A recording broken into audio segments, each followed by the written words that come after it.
Hello YouTube. Thank you for clicking on this link. Hopefully you're here because you want to help us with this headscarf. I'm going to get to where I'm going to need your help in a second, but just bear with me. I want to just describe what this headscarf's all about. Now, if you've been watching YouTube and the EconoChallenge for any length of time, you will notice that I am always wearing one of these headscarves. It is my own creation.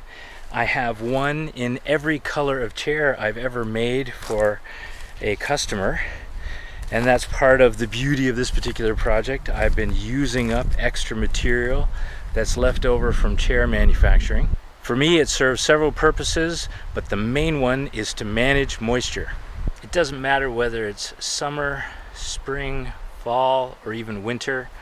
If there's an opportunity for me to perspire, I have one of these on my head.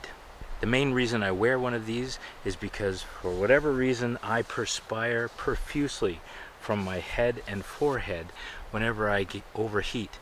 And the hotter I get, the more water my body seems to want to pump from my forehead, and it just drips down into my eyes and it stings and it's just unpleasant. I can't be the only one with this problem, because I remember in the 80s everybody was wearing those white sweatbands when they were doing the 20-minute workout. Do you remember that?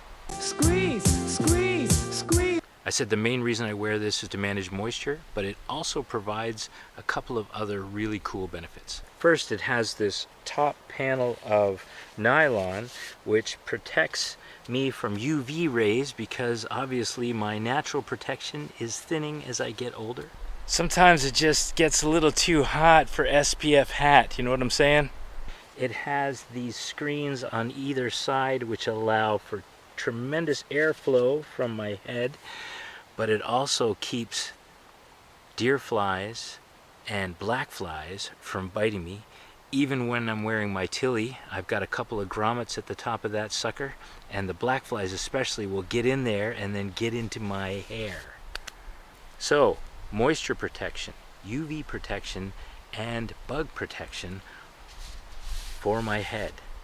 Now, I did try various off-the-shelf options before I started trying to make my own, and almost all of them, especially way back when, were made out of cotton, and cotton doesn't dry fast enough for me. I literally manufacture more moisture than cotton can absorb and evaporate off. I really needed something that wicked the moisture away from my forehead and also allowed it to evaporate quickly. And that's what this does.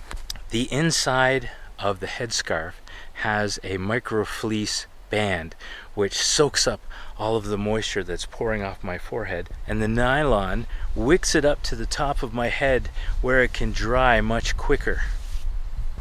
I wear it under my tilly hat because my tilly hat takes forever to dry out. This dries out a lot faster and keeps the moisture off my hat. Same thing for my winter toque in the winter time. This thing absorbs the moisture and keeps the moisture out of my toque. That way, when I stop perspiring and I'm starting to cool down, I can take my headscarf off and put my toque on and have a nice dry toque to keep my head warm. I mean, it's genius. I wear it under my bike helmet. I wear it under my ski helmet. If I rode a motorcycle, I could wear it under my motorcycle helmet. I literally have to be in extremely hot and humid conditions before this bandana can't handle the amount of moisture that my head can produce. But that happens very rarely. Most of the time, it's keeping all of the sweat out of my eyes. And that is just awesome. So I believe we've got the design down perfect. It works fantastic. I believe we've got the pattern so that it fits most people's heads.